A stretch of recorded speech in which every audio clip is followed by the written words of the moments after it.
Yo! What's going on, everybody? I hope you're having a great day.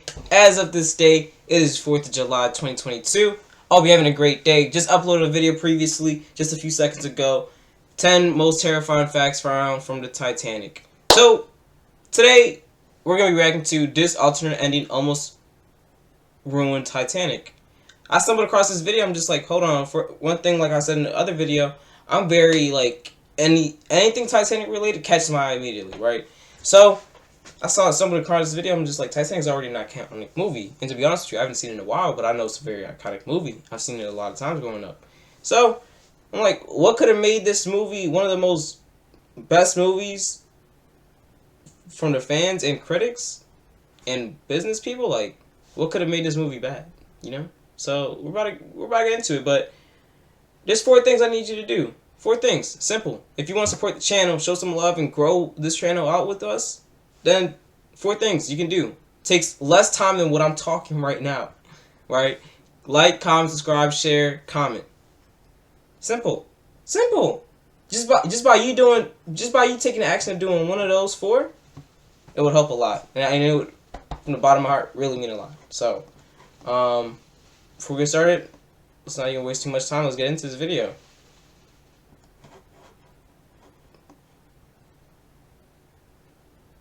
Bam. Alright. Let's put these on. From Titanic? Don't come any closer. I'll drop it. Of course you don't. It never made it into the movie. This is James Cameron's originally planned ending for the film. Instead of ending the film with a quiet, personal moment of reflection for Rose Dawson before dropping the heart of the ocean into the sea, the original ending was written as this extremely weird, high-stakes hostage negotiation that likely would have ruined the movie. You had it the entire time? To say that this scene is just weird would be a bit of an understatement. But before we get deeper into this episode, don't forget to like and subscribe to Nerdstalgic. James Cameron's... Comment down how old were you, or if you remember the first time and last time you watched a Titanic movie. And explain to me what... Yeah, I'm not trying to make like homework. Inspiration for making Titanic came from a unique place. In a way, it was a vessel for Cameron to fund his own personal expedition to see the ship of dreams itself. James Cameron was obsessed with shipwrecks and he wanted to go on a dive to see the Titanic. There are rumors that the director actually pitched a docuseries on Titanic to Fox, who subsequently shot it down. He then pivoted the pitch to Romeo and Juliet on a boat, and Fox awarded him $110 million to make the movie, a budget that Cameron would exceed by about $90 million. There were a great many struggles on the set of Titanic. Took him $90 million one of the just to biggest make the hurdles movie? the cast and crew would run into was often James Cameron himself. Titanic was bleeding money at every turn due to James Cameron's obsessions over small details. Things like stamping the White Star Line logo all on the dining utensils, and lining rooms of the ship with real wallpaper raised the film's budget by millions. Now, this attention to detail led to some of the most incredible footage ever seen on film. The actual model of the Titanic itself was built using over 300 tons of steel. Yo, I was just thinking about that. I'm just like, hold on. No way they actually had, like, they made a real whole big ship, right? So, I mean, so that's what it was? 30 million. The actual model of the steel? Titanic itself was built using over 300 tons of steel. 300 On top of that, tons of James steel. Cameron built his replica so that he could destroy it night after night. Every night the Night crew would after raise night, it, that's crazy. reassemble it, dry everything off, and get ready to do it again the next day. At one point in time, this film was bleeding so much money that one of the film's producers told Cameron that he had to stop making his movie the way he wanted to, and Cameron responded with, "If you want to stop me, you'll have to fire me. And to fire me, you'll have to kill me." So to say that James Cameron is you'll have to fire me. If you want to stop me, you'll have to fire me. And to fire me, you'll have to kill me. He's passionate. And to fire me, you'll have to kill me. So to say that James Cameron is a passionate filmmaker might be... I just said passionate. People who I work just with said James Cameron passionate. often describe the process as being Smart akin minds to think fighting a alike. war. On his sets, James Cameron gets what he wants and leaves very little room for anyone else to voice their opinions. If he wrote it into a script, they were shooting it. In fact, there is an estimated Dang. 2 hours and 40 minutes of Titanic footage complete with an entire romantic... 2 hours and 40 minutes was crazy. Son, I Bro, I watched the Titanic on 2 separate VHSs. Part 1, Part 2, because that movie was way too long. They needed 2 separate VHS tapes for it. Subplot for Fabrizio left on the cutting room I floor. like That's Fabrizio. not just a few missing moments. That's more footage than the entirety of Avengers: Infinity War. Son, that's a Recently, long there has been a movie. bit of a surge in various fan bases rallying together in attempts to get extended cuts of their favorite franchises re-released for their viewing pleasure. This has happened with varying degrees of success. Sometimes scenes get cut for terrible reasons. These are cuts that are usually made behind the scenes by producers or studio executives who don't want their films to lose out on potential revenue by making their film too long. Movie theaters can screen shorter movies more frequently, which equals a higher box office take. These decisions aren't being made with the overall creative vision of the project in mind, though. These decisions are being made because producers are thinking recall about what this is scene. best for the film's bottom line in the long term at the box office. In many cases, this Yo, leads true best for the story. film's bottom line This guy right here, you saw how he just drank like that. Hold in the on. long term at the box You office. see how he's drinking right there? He actually survived in real life. He was like one of the chefs in someone, and then they asked him, "How did you survive?" And he was like, "I literally couldn't feel the sub freezing cold because of my alcohol." So he literally survived because of alcohol. That's crazy.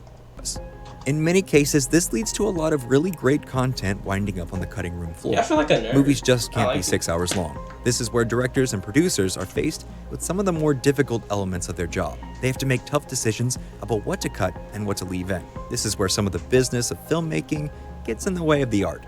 Sometimes a director will have no way of telling what is working and what isn't until the entire film is assembled. It's sort of like putting together a puzzle in that regard.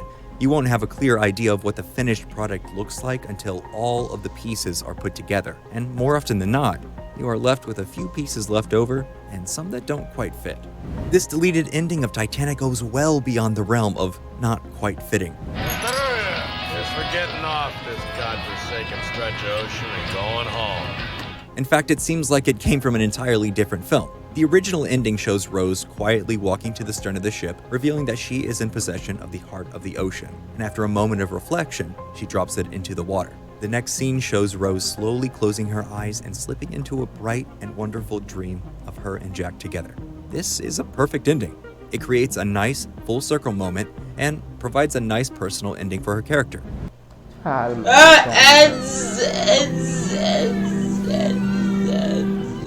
The alternate ending wasn't nearly as nuanced, reasonable, or well-placed. Instead of following Rose on a deeply personal moment, the focus is on Brock Lovett and Lizzie Calvert as they are sort of down in the dumps over not being able to find the heart of the ocean. This moment is disrupted by Lizzie spotting old Rose at the stern of the ship. And then there's this sort of weird hostage scenario between Rose and Brock, where she threatens to drop the diamond if he gets any closer. Don't come any closer. This feels like a really desperate attempt at making the ending feel exciting, but the reason that it falls flat is that nobody throughout the entire duration of this sequence behaves or even speaks like a normal human being. I don't know what to say to a woman who tries to jump off the Titanic when it's not sinking and then jumps back on when it is. It's a complete tonal departure from the rest of the movie. Rationality and logic are effectively thrown out the window in favor of this extremely manufactured dramatic moment. It's sort of this weird time to make this rushed allegory for classism, but that doesn't stop Rose from monologuing about what the heart of the ocean stands for. You look for treasure in the wrong place, Mr. Lovett. Only life is priceless, and making each day count.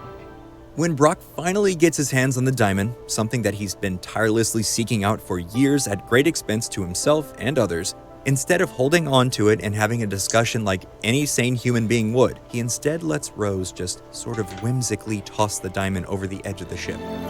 They follow this up with some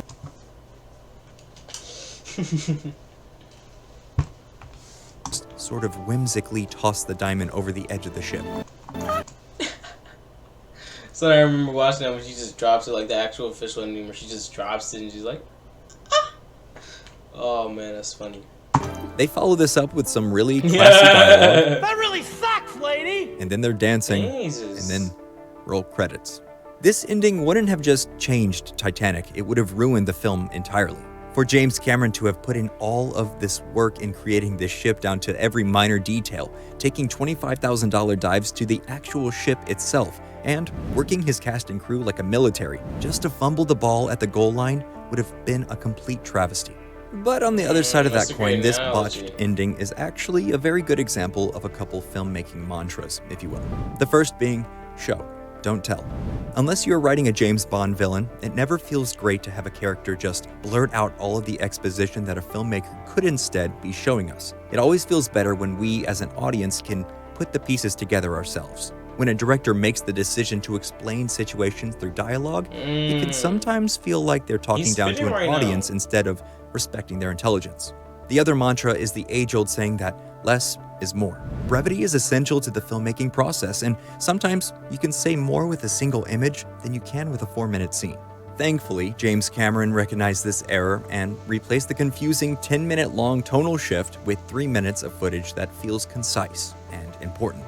The deleted ending of Titanic is fun to watch. It's silly and strange, and it would have, without a doubt, eliminated the film from any conversations about truly great cinema. However, viewing it comes with a lesson that sometimes your original vision for a film I didn't know always play out I in a didn't way know that nothing you about that expect it to. alternate ending. Making Comment a down if movie you is did. I obviously didn't. not a simple process. The path to just getting a film into And if you did, you should have said something about it, bro. Why am I just now finding out at 19 years old that there's an alternate ending? production is You should've rocky, said something. You should've uncertain, spoke and up. treacherous. Just getting a film greenlit requires quite a few stars to line up. Coulda, shoulda, woulda type of world, I guess. You have to have a script, get some big names attached, and hope that your pitch is exciting enough to executives for them to sign off on the project to move ahead. After that, you have to deal with countless notes, revisions, and changes from a handful of people who all have different ideas about how the film should be produced. Some of these people are just businessmen who want a surefire return on their investment and are thinking about ways to reduce costs and increase profits before they are thinking about what is best for the overall story. Some are directors whose Some are egos can prevent hungry. them from taking valuable criticism, and sometimes studios will hire a famous actor to draw an audience, and that actor will end up being completely wrong for the part. The point here is, during the production process, there is a lot to keep track of, and it comes from quite a few different directions. Sometimes things can get screwed up along the way, and sometimes you can't really notice a mistake until you've already made a mistake. Being able to not only recognize, but admit that you made a mistake is a virtue that only the best filmmakers are able to harness. If you can spot these mistakes in time, you can save a project from, well, sinking into the abyss. And that's it for today's episode. I don't know. Don't if I forget really to like that ending like that, but this is gonna cap off this video for sure. I mean,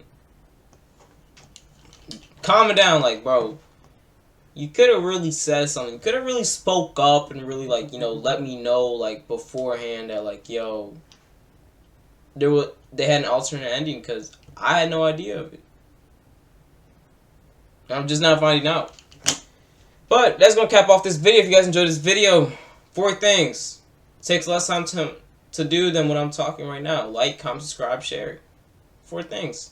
Just by you taking action on one of those 4 steps, it would have helped the channel grow a lot. You know, we're almost to 100 subs. Let's hit 100 subs. That's my goal. 100 subs. Let's hit it. But regardless, have a great day, great morning, great night. Catch you on the next.